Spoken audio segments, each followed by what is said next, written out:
So we're a completely remote team now. How do you make sure that you're happy with your employees? Because we're now fully office based again, and we can see everyone every day, and it's I guess it's a different business model now to what it was in 2020. But how do you look after your employees and make sure that they've got everything they need and they're working at the level that you expect them to be?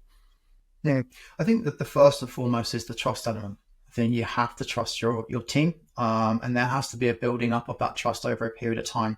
And it's a two-way street. It's not necessarily just from us as business owners to the team, but from the team back to us as the business owners.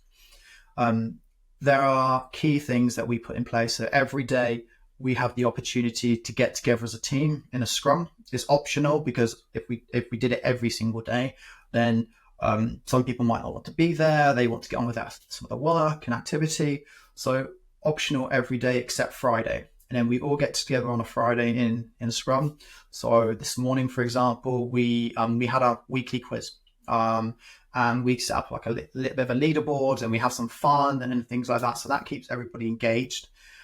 We also make sure that we're meeting up regularly. So every quarter, without fail, we would then meet up in the center of the country. So we go to Birmingham and we would do a social day. So last time we were doing golf and bowling.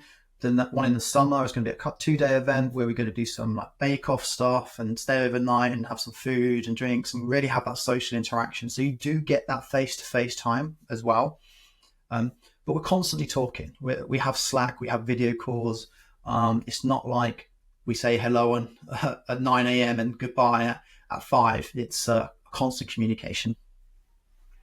Yeah, I think it's really important you've identified about the regularly still meeting up so that you've got that face to face connection, that there's not complete distance from you and the team. I mean, I see our team every single day, and I think it's one of those that we looking more at the remote angle again.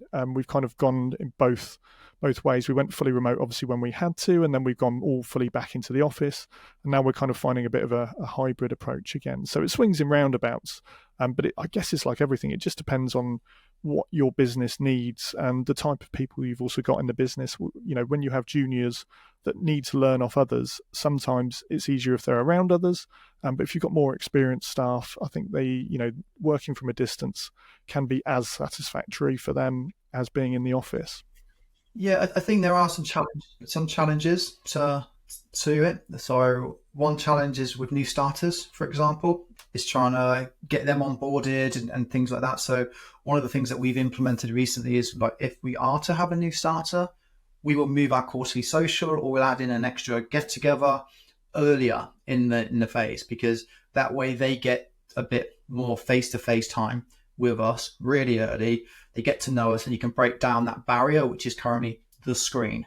So that's something that we want to look at. Also, with being remote, is that you have the ability to hire different skill sets. Now, if it was more of a junior role and they need a bit more training, then the team have the ability to meet up regularly. It's not like they can't. We say, look, if you want to go and meet and you can do some sessions actually every week or something like that we can do that. It's about adapting to the right way of working at the right time. One thing that we learn as well is not everybody likes to do remote working, despite them wanting to do remote work. It doesn't suit everybody. Now, we put a big emphasis on understanding and trying to almost deter people from taking a remote role if they don't think it's right for them. And I've had a number of people where I've been on the interview and I've said, have you ever done remote working before? And if they say no, no, except for COVID, and it's like, well, it's completely different there because everyone had to do it at that time, whereas now it's an option. So I really dig into that and say, these are the positives. Here are some of the negatives that will come with it. Do you have setup? Do you have room? Do you have like the right support structures around you? Do you have people to talk to throughout the day that are maybe in the house or things like that? There's lots of things that you need to consider when you're going remote. Yeah, no, excellent, excellent. And obviously, different people's circumstances as well. Like you say, some people thrive on being around others, and some people are more than happy to not be around others for most of the day and just communicate electronically.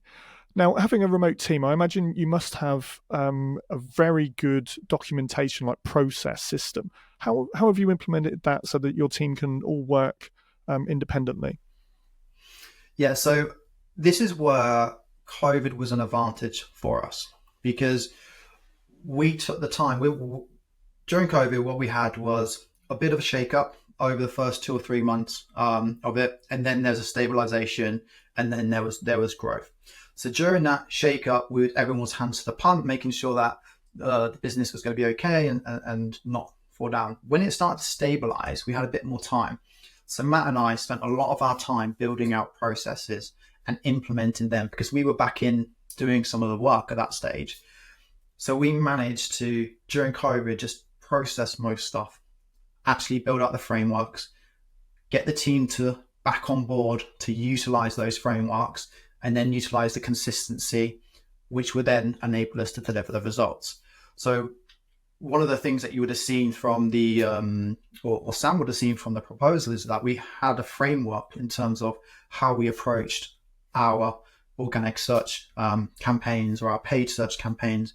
And whilst those frameworks are flexible to the team, because there will be rabbit holes that you want to go down, it does allow a consistent approach to the way that we deliver our SEO and PPC campaigns.